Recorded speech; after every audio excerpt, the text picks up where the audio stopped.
નમસ્કાર, સત્યમેવ જયતે લાઈવ ન્યૂઝમાં આપનું સ્વાગત છે। વડોદરા શહેરમાં ગઈ મોડી રાત્રે દશામાની ભવ્ય આગમન યાત્રા નીકળી હતી, જેમાં મોટી સંખ્યામાં શ્રદ્ધાળુઓ અને સ્થાનિક લોકો જોડાયા હતા। જો કે ધાર્મિક ઉત્સવ દરમિયાન કેટલાક સ્થળોએ અવ્યવસ્થાના દ્રશ્યો પણ સામે આવ્યા હતા। આગમન યાત્રામાં 3 ડીજે સાથે ભારે અવાજે સંગીત વગાડવામાં આવ્યું હતું। ડીજે પર નાચતા કેટલાક યુવાનો વચ્ચે બોલાચાલી બાદ છૂટા હાથની મારામારી થતાં થોડા સમય માટે અફરાતફરીનો માહોલ સર્જાયો હતો। કેટલાક લોકો દ્વારા જાહેરમાં અભદ્ર હાવભાવ કરવામાં આવ્યા હોવાના દ્રશ્યો પણ સામે આવ્યા છે।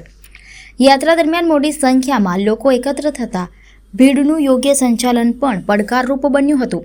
સ્થાનિકોમાં પ્રશ્ન ઉઠી રહ્યો છે કે આટલા મોટા અવાજે ડીજે વગાડવા અને નિયમોના સંભવિત ભંગ સામે જવાબદાર તંત્ર દ્વારા પૂરતી દેખરેખ રાખવામાં આવી હતી કે નહીં। સ્થાનિકોમાં એવી પણ ચર્ચા છે કે ધ્વનિ પ્રદૂષણ સંબંધિત નિયમોનું પાલન થયું હતું કે નહીં અને જાહેર સુરક્ષા માટે જરૂરી તમામ મંજૂરીઓ તથા શરતોનું પાલન કરવામાં આવ્યું હતું કે નહીં। જો કે આ મુદ્દે સત્તાવાર રીતે પોલીસ અથવા સંબંધિત તંત્ર તરફથી કોઈ નિવેદન સામે આવ્યું નથી। અવાજની 120 ડેસિબલ મર્યાદા અંગેનો દાવો સત્તાવાર રીતે ચકાસાયેલો નથી, તેથી તે અંગે સત્તાવાર પુષ્ટિ મળ્યા વિના તેને હકીકત તરીકે રજૂ કરવું યોગ્ય નથી।